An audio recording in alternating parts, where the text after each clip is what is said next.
नमस्ते दोस्तों। आज की ये कहानी पुतली पर आधारित है। एक गांव में 4 दोस्त रहते थे। उनमें से एक ब्राह्मण था, एक बढ़ई था, एक दर्जी था और एक सुनार था।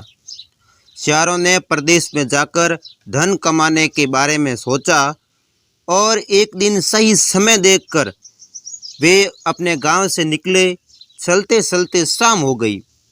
उन्होंने एक मंदिर के पास ही रात बिताने का फैसला किया। अपने साथ जो खाना लाए थे वे उन्होंने खा लिया और सोने की तैयारी में लग गए।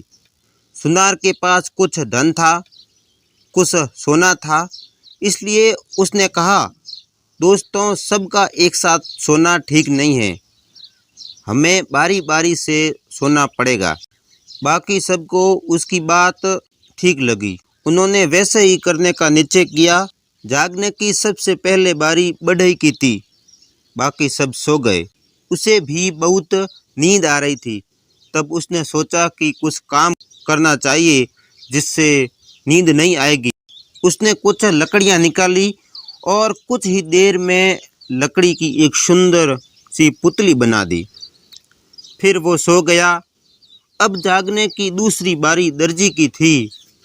तो उसने सामने पड़ी पुतली को देखा तो उसके लिए कपड़े सिलने का सोचा और उसने बहुत ही सुंदर चोली और घाघरा बना दिया।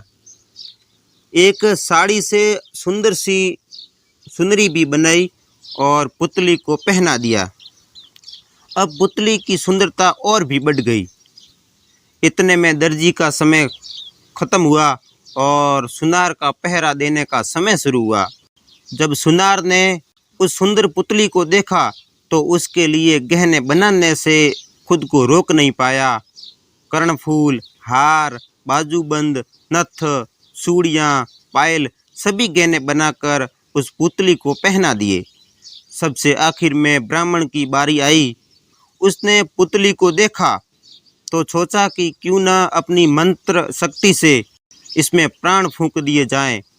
उसने मंत्रों का उपयोग किया और सो गया। सुबह सब जागे तब सामने सुंदर सी युवती को अपने पास देखकर आश्चर्य करने लगे।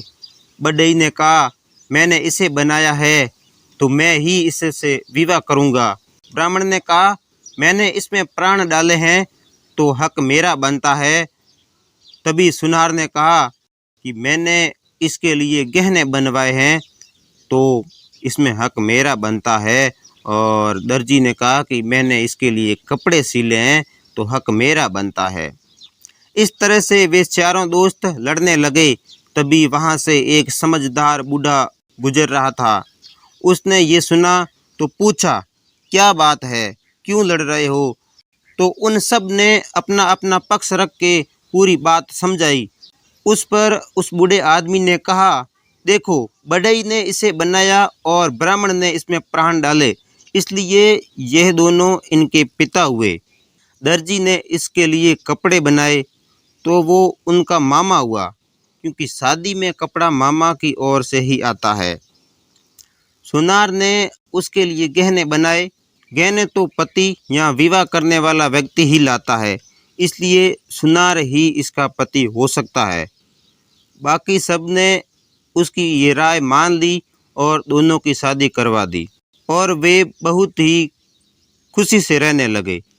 दोस्तों, आज हमने राजस्थान की लोक कथा पुतली की कहानी देखी। ये कहानी कैसी लगी मुझे ज़रूर बताइए। धन्यवाद।